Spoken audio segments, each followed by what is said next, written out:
আগামীকাল ফজর থেকে শুরু হবে সব থেকে বরকতপূর্ণ দিন ইয়াউমুল আরাফা। এই আরাফার দিনের দোয়াই হলো সব থেকে দামি দোয়া।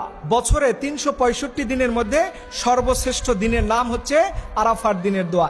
এই দিনে আপনি এই দোয়াটা কেউ মিস করবে না। এই দোয়াটা পড়ে যারাই আল্লাহর কাছে যা কিছু চাইবে আল্লাহ তাআলার সাথে সাথে তাদের সব দোয়া কবুল করে নেবে। সহিহ হাদিস থেকে প্রমাণিত, নবীজি বলেছেন আরাফার দিনের কোনো দোয়াই আল্লাহর কাছ থেকে মওকুফ হয়ে যায় না। বান্দা যা চায় আল্লাহ তাআলা তাকে দিয়ে দেয়। আপনি এই দোয়াটা সর্বপ্রথম 100 বার পড়বেন। আগামীকালকে হাজী সাহেবরা আরাফার ময়দানে বসে এই দোয়াটাই তারা শুধু পড়তে থাকবে। আপনারা সবাই আমার সাথে পড়তে থাকুন।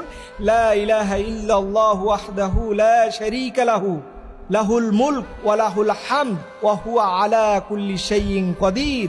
এই দোয়াটা আপনি 100 বার পড়বেন। আরেকটা দোয়া 2 রাকাত নামাজের সিজদার মধ্যে আপনি 3 বার করে পড়ে আল্লাহর কাছে দোয়া করলে পরে আল্লাহ তাআলা আপনার সাথে সাথে সব দোয়া কবুল করে নেবে। দ্বিতীয় নম্বরে, নিষিদ্ধ সময় ছাড়া 2 রাকাত নামাজে এই দোয়াটা আপনি নামাজের সিজদায় 3 বার করে পড়বেন। আল্লাহ তাআলা কোরআন আল কারিমে সূরা বাকারার মধ্যে বলেছেন, রব্বানা আতিনা ফিদ দুনিয়া হাসানাতাও ওয়া ফিল আখিরাতি হাসানাতাও ওয়া কিনা আযাবান নার। এই দোয়াটা পড়বেন, দেখবেন আপনার কপাল খুলে যাবে।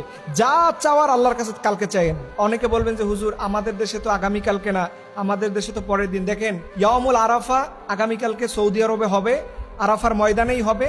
আপনারা বরকতপূর্ণ দিন কেন মিস করবেন? এবং এই ইয়াউমুল আরাফা নিয়ে বাংলাদেশে ইখতিলাফ আছে, তাই আমি আপনাদের নিরাপত্তার স্বার্থে বলবো 2 দিনে আমল করুন। সৌদি আরবের দিনও করুন এবং আমাদের দেশে যেই তারিখ হবে সেই দিনও আপনারা করুন। কেন আপনারা এই বরকতপূর্ণ দিন মিস করবেন? দেখেন, আল্লাহ তাআলার কাছে যা চাইবেন আল্লাহ সেটাই আপনাকে দিবে। এর জন্য আর যারা রোজা রাখবেন তারাও আজকের রাতেই সাহারি খেয়ে নেবেন। আল্লাহ রাব্বুল আলামিন যেন আমাদের ইয়াউমুল আরাফার বেশি বেশি করে আমল করা তৌফিক দান করে। সকলে আমিন।